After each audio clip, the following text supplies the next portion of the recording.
Welcome to लिशु tales. यहाँ है जादू भरी कहानियाँ।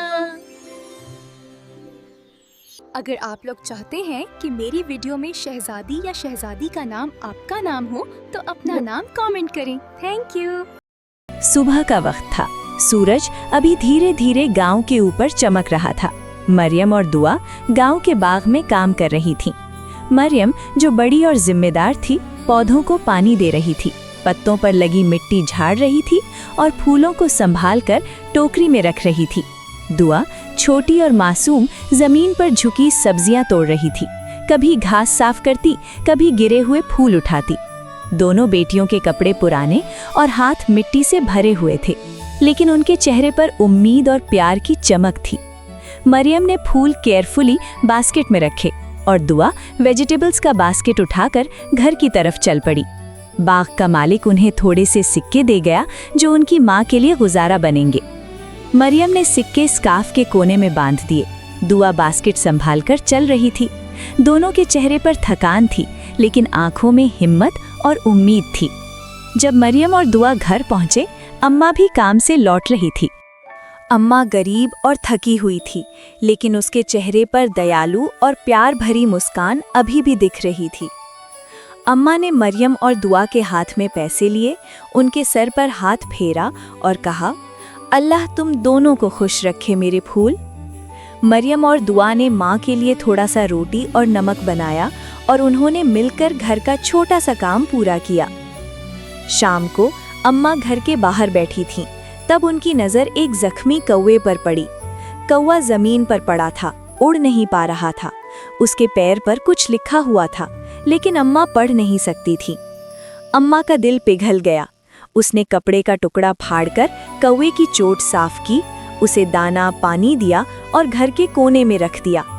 मरियम और दुआ चुपचाप देख रही थी। कौवा धीरे धीरे ठीक हो गया और रोज मरियम, दुआ और अम्मा के घर वापस आता रहा। दोनों बेटियों को अब कौवा अपना सा लगने लगा। एक दिन गांव से एक ताजिर गुजरा।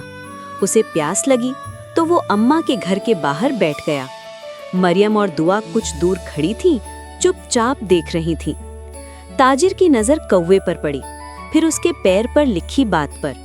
ताजिर ने ध्यान से पढ़ा, जो इस कौवे का दिल और गुर्दा खाएगा वो इंसान हमेशा अमीर रहेगा। ताजिर समझ गया कि अम्मा अनपढ़ है और इसका कोई अंदाजा नहीं। उसने अम्मा से कहा, अम्मा, अगर तुम मुझे ये कौवा पकाकर दो तो मैं तुम्हें 100 सोने के सिक्के दूंगा। मरियम और दुआ पहली बार इतनी दौलत सुनकर हैरान हो गईं। अम्मा ने दुख भरे दिल से हाँ कर दी। जब खाना पक रहा था, मरियम और दुआ भूख से बेहाल हो गईं। जिंदगी में पहली बार इतना अच्छा खाना देखा। उनके हाथों का काम का फल और मीठा खुशबू सब उन्हें अपनी तरफ खींच रहा था। मासूमी और भूख में मरियम और दुआ ने कौवे का दिल और गुर्दा खा लिया। अम्मा को कुछ नहीं पता था।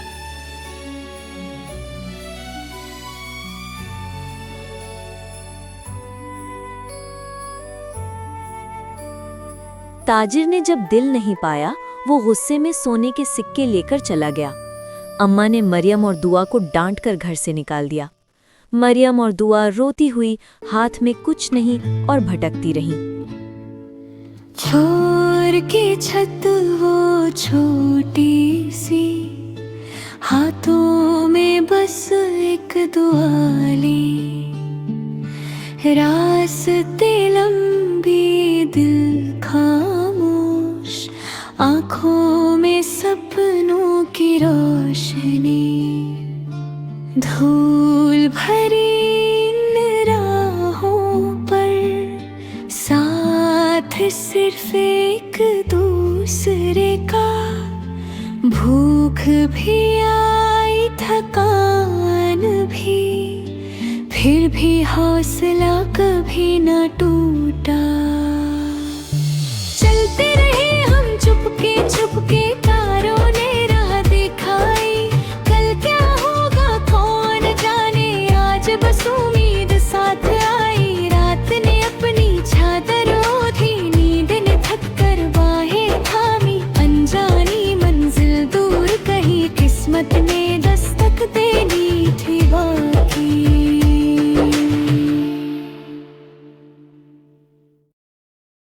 भटकते हुए मरियम और दुआ दूर एक गांव पहुंची।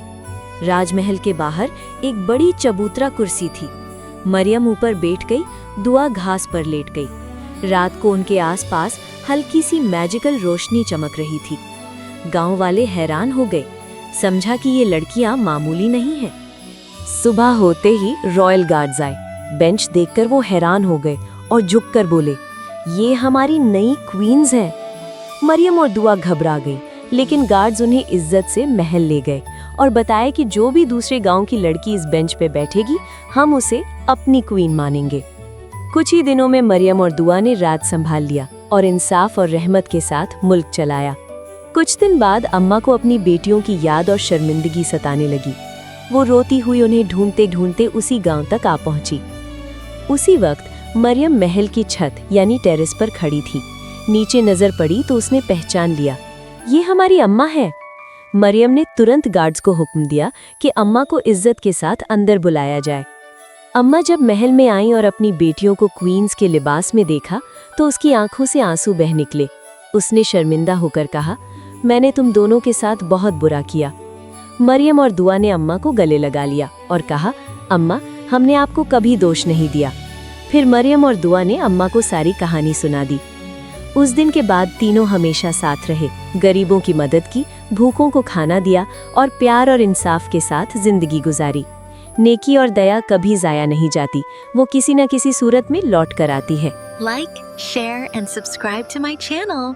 Thank you.